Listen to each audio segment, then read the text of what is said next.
What if I told you that in 1933, America came closer to a fascist coup than most people realize?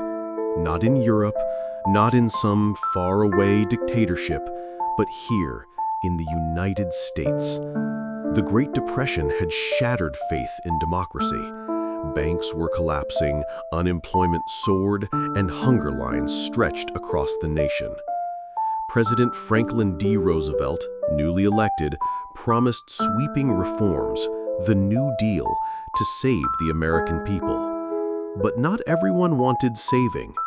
To some of the nation's wealthiest elites, Roosevelt's reforms looked like socialism, even betrayal. Behind closed doors, powerful bankers, businessmen, and industrialists whispered about drastic solutions.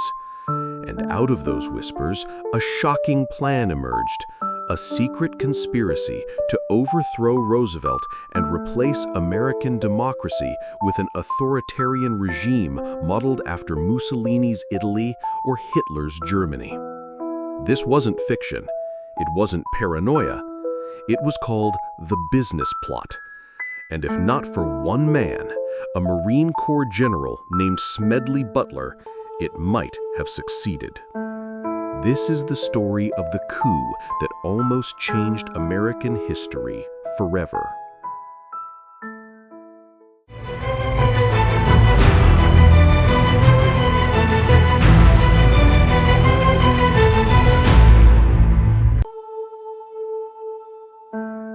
To understand why the business plot even began, we must step into America in the early 1930s. The Great Depression wasn't just an economic downturn, it was an existential crisis. The stock market crash of 1929 had destroyed fortunes overnight. By 1933, nearly 15 million Americans were unemployed.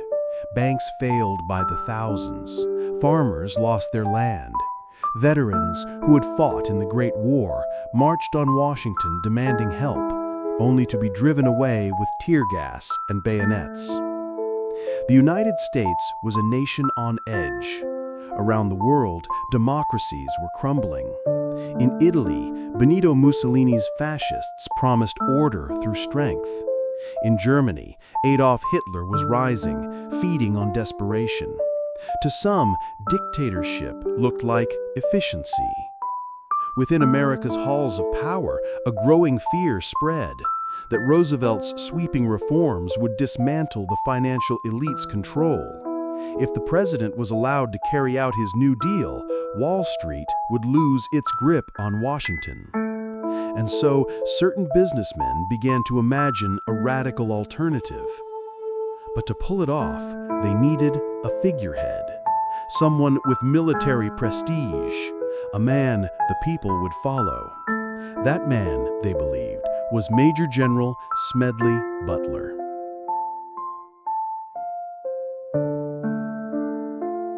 Major General Smedley Darlington Butler was no ordinary soldier. Twice decorated with the Medal of Honor, Butler was one of the most respected Marines in American history. His gravelly voice, his blunt honesty, and his record of service made him a fulcrum to veterans and working-class Americans. But Butler was also controversial. By the 1930s, he had grown disillusioned with America's foreign wars.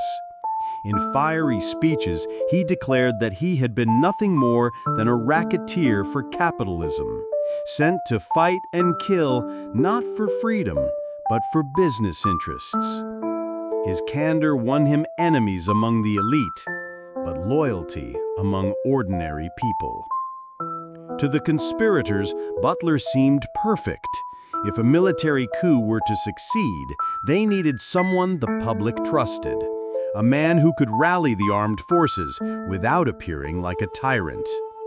In secret meetings, businessmen approached him with an extraordinary offer.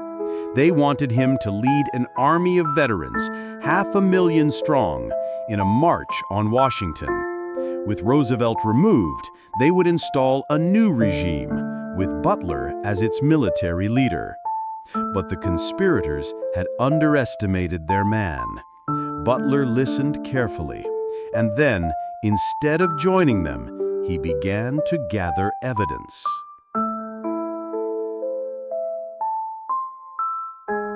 Who were these shadowy businessmen willing to gamble democracy for power?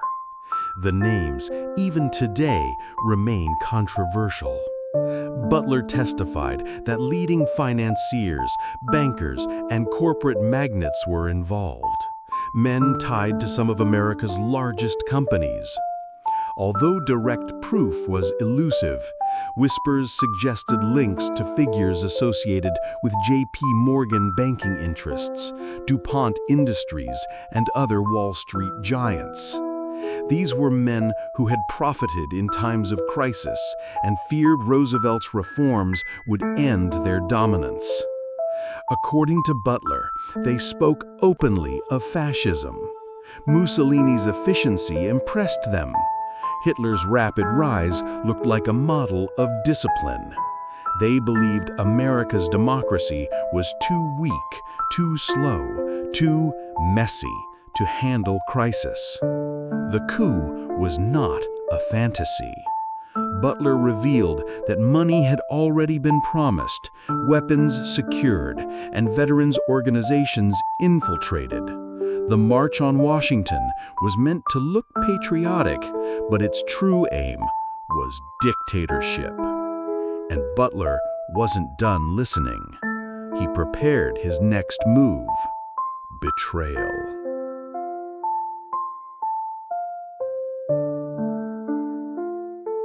Instead of joining the conspirators, Butler took his story to Congress.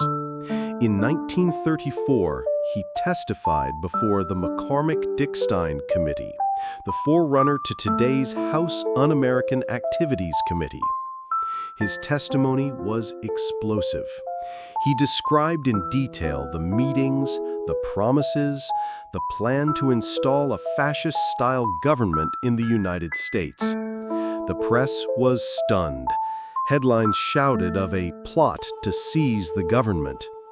Yet almost immediately, forces worked to bury the story. Powerful newspapers mocked Butler, calling his claims exaggerated, even absurd. The businessmen denied everything. Butler, however, had credibility. He was not a wild conspiracy theorist. He was a decorated general with nothing to gain and everything to lose. His calm, unwavering testimony made the committee listen. And though no one was prosecuted, the plot's existence was acknowledged as real. The coup had failed, not with gunfire, but with words.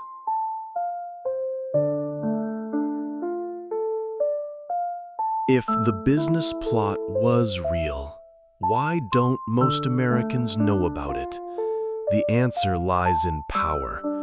The accused conspirators were too wealthy, too influential, and too deeply tied to America's economic system. To admit the full scope of their actions would have shattered public trust in the nation's elites. So, the story was buried. The press ridiculed Butler. Politicians quietly shelved the report. The committee confirmed parts of the conspiracy, but no one faced justice. It was easier to forget. But the truth lingered. Butler's testimony was preserved. Historians continued to dig, and over time, the business plot has emerged as one of America's strangest, most chilling what-ifs. It is a reminder of how fragile democracy can be, and how close America once came to losing it.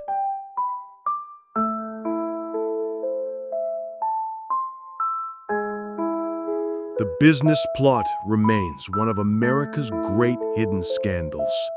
It reveals the dangers of concentrated power, the vulnerability of democracy, and the importance of courage. General Smedley Butler's choice to stand against the conspirators rather than lead them may have saved the United States from dictatorship. His words still echo today. War is a racket.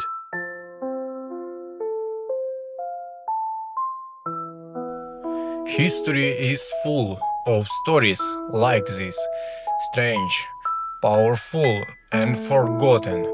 But here on the lost chapters, they come Alain and if you enjoy this story, subscribe now, because the past still there's secret to tell, and you don't want to miss the next chapters.